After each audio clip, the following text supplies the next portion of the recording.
શું તમે કેનેડા જવા માટે તૈયાર છો? શું તમે કેનેડામાં રહી રહ્યા છો અને તમારા જીવનસાથી એટલે કે સ્પાઉસને બોલાવવાનો વિચાર કરી રહ્યા છો? ધેન નો વરીઝ.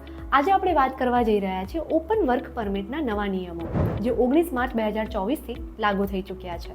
જો તમે યુનિવર્સિટી કે પોલિટેકનિકથી માસ્ટર અથવા ડોક્ટરેટ કરતા હો, જો તમે લો, સાયન્સ, મેડિસિન, એન્જિનિયરિંગ એવા પ્રોફેશનલ પ્રોગ્રામ માટે વિચાર કરી રહ્યા છો, તો આજે જ તમારા સ્પાઉસ માટે આપણે ઓપન વર્ક પરમિટની અરજી કરી શકીએ છીએ. એનાથી શું થશે? એનાથી તમારા સ્પાઉસ કેનેડામાં એમ્પ્લોયર સાથે કામ કરી શકે છે, જેથી તમે બંને કેનેડામાં શાંતિથી રહી શકો છો અને અનુભવ મેળવી શકો છો.